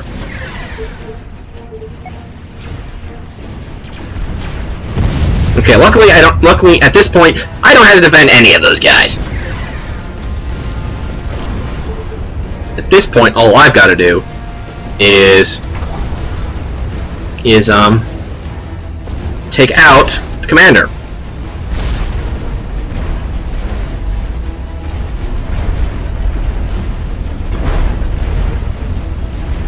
Please tell me I at least have both those guys. At least both of them. Okay.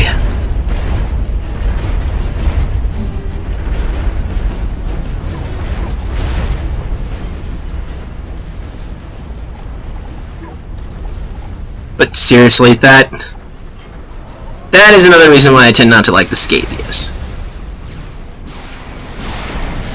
Because since it is not part of my defenses, that means that it will can actually fire at my defenses. Where are you going? You are going over there. Okay, you are at least...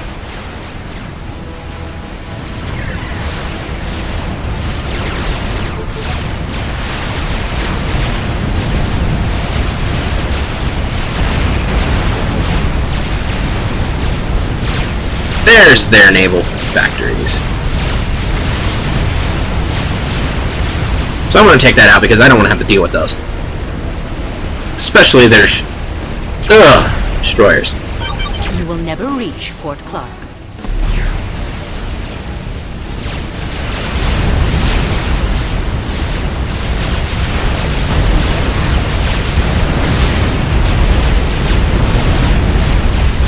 Alright, so, okay, I just remembered something I forgot way back when.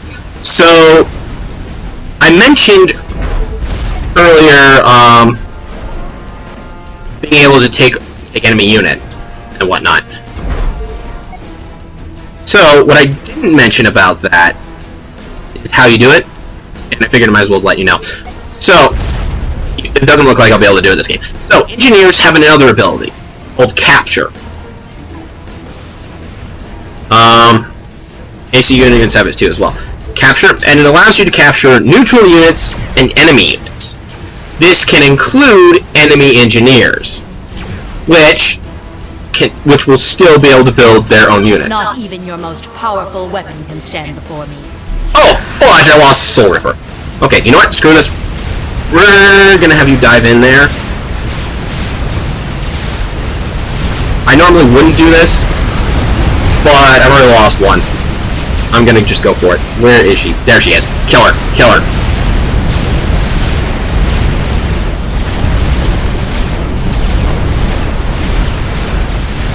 And now it's a race to see if I kill her before I get killed.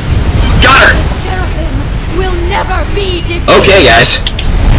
That sure was a pretty sight. Maybe the next Order Commander won't be so eager to flap her jaw. HQ out. And normally it doesn't destroy everything, but since that was the objective, everything of hers is just flatlining. Hold on, this is going to be a big load. Fort Clark is located to the northwest, and the Seraphim Commander is to the northeast. That alien is probably pretty ticked off that you killed his little sweetheart, so be ready for anything. Fort Clark must survive. Ugh. HQ out. Little bit of lag, but map just went full set. And there are the Seraphim that are the one faction we do not get to play in the campaign. You gonna sit around or you gonna get your hands dirty?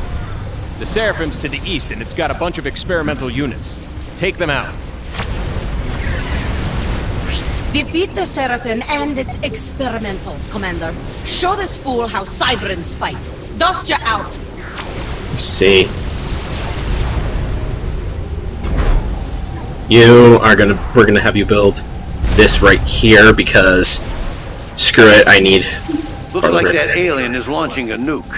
Flight trajectory indicates it's heading toward the town to the east. HQ out.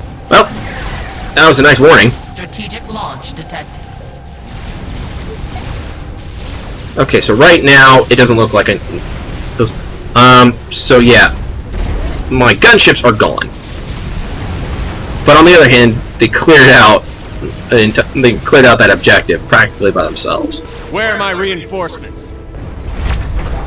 See, yeah, this guy can't hit all the way over there. Stuff it up there. I don't know if he's on naval facilities or not. I'm willing to bet he does, honestly.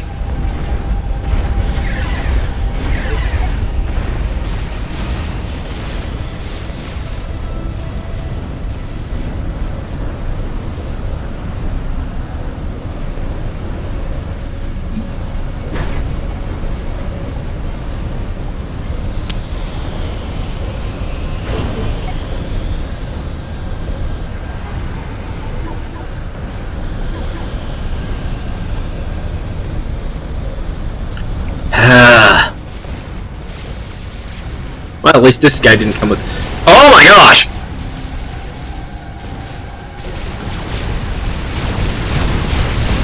Yeah, that is not a good thing.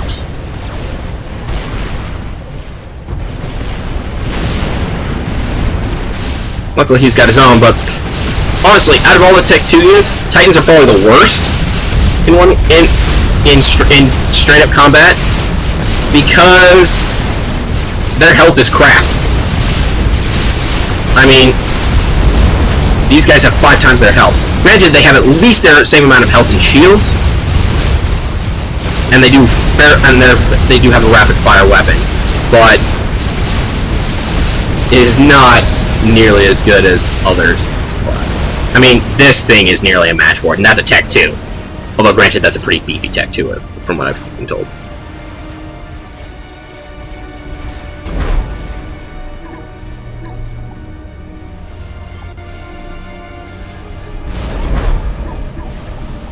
I can build more of these to at least defend my area, because it looks like they do have naval units. Or those might just be left over.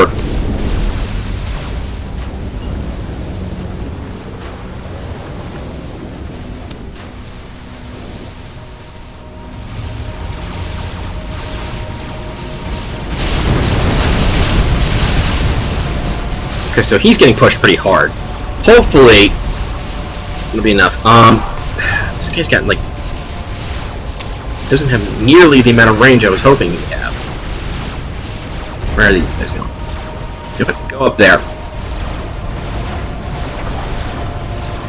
We'll head right there. That I at least should be able to destroy these land factory areas. Yeah, the stealth generator right there. Huh. Oh, that was spoiled early. Without any... Oh my gosh!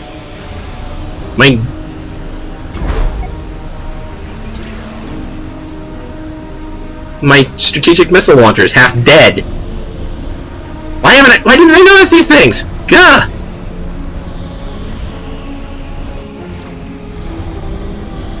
These guys are almost finished refueling and repairing.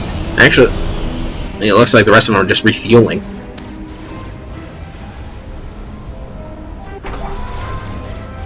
Oh, okay, this guy ought to at least... Oh yeah, he's at least doing some damage.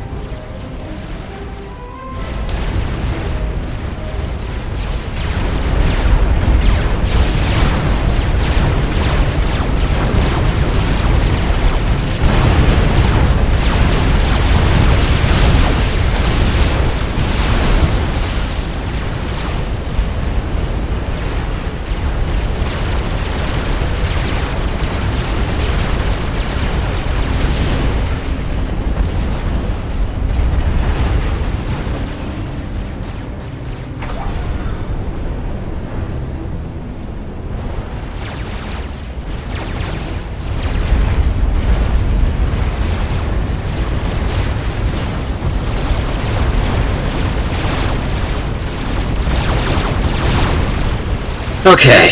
Oh, there. That was. If you got that, you guys catch that? That was the Seraphim Tech 3. And that is one mean little bugger. Or big bugger. It's even worse. Oh, right, duh. What's even worse is that those guys, when they die, they'll do damage for a long period of time afterward. They are that nasty.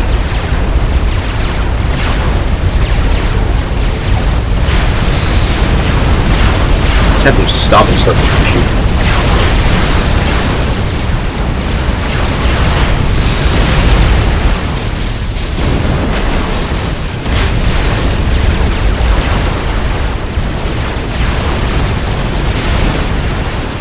You know what? Let's just have you go for that.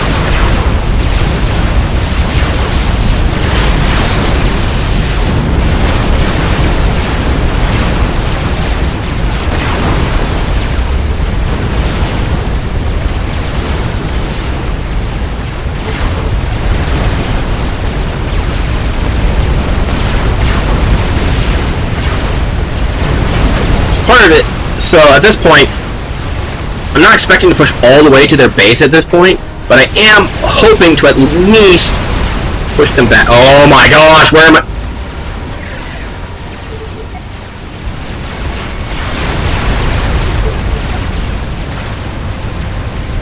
That is a lot of gunships. Maybe Tech 2, but that is a lot of gunships.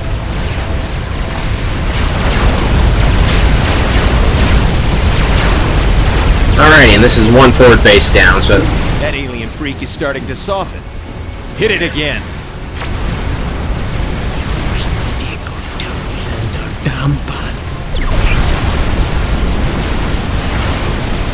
Okay.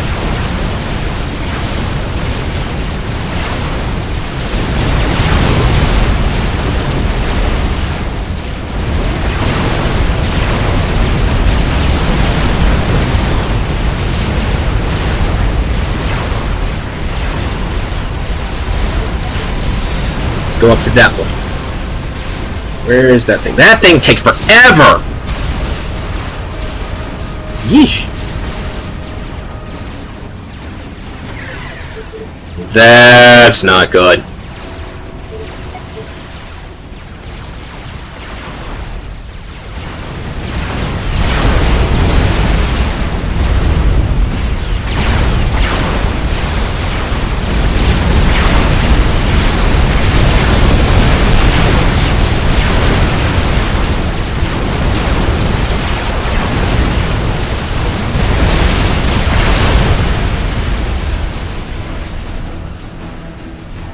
I was hoping I would have a nuke at this point.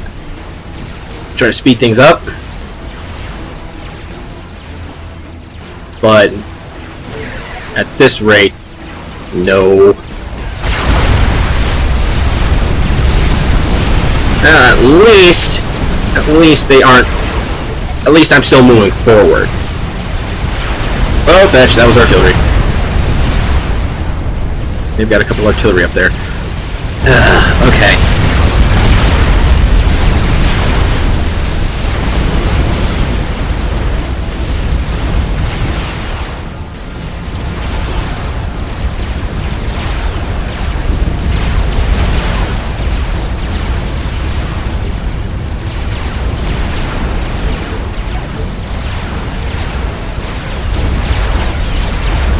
Whoa. Guessing those are all mobile missile launchers.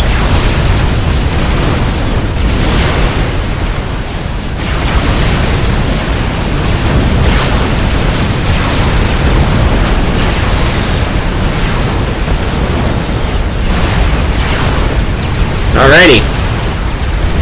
Shoot! That's the experimental.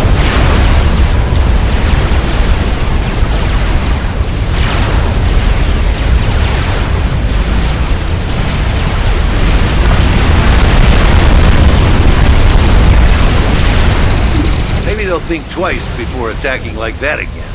Good job. HQ out. And that is what I'm worried about. No, these guys glitched out. These guys glitch out every once in a while, where they'll just start having their thing just, like, constantly firing on the ground. It doesn't actually do any damage, but it will just be constantly firing. You freaks are gonna pay for what you did to Earth.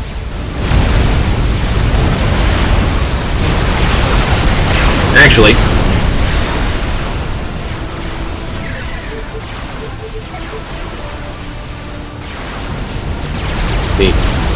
force our way this way, try to take out these. So even if these guys, because I don't know where his ACU is at the moment. Last time I saw it, it was over here. It's fairly well back in the base. May take it. Let's hit their land factories and stall their production. You looking for a medal or something? This fight ain't over yet. Well, you shut up. You've done nothing. Aim for those.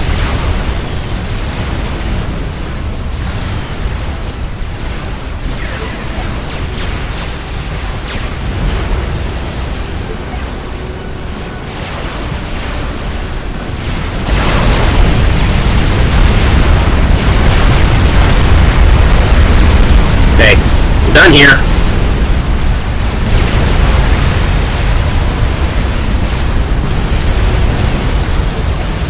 Up into that section.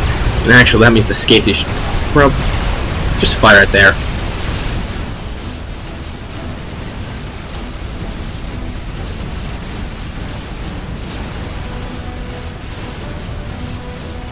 Just that's just a tad bit ridiculous looking to just come out of that small platform.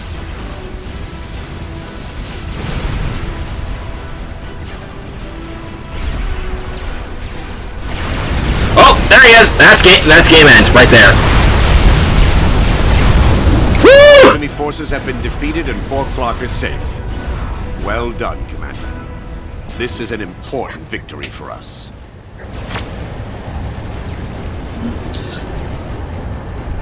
Alrighty, guys. Our backs were against the wall, but you did it, Commander.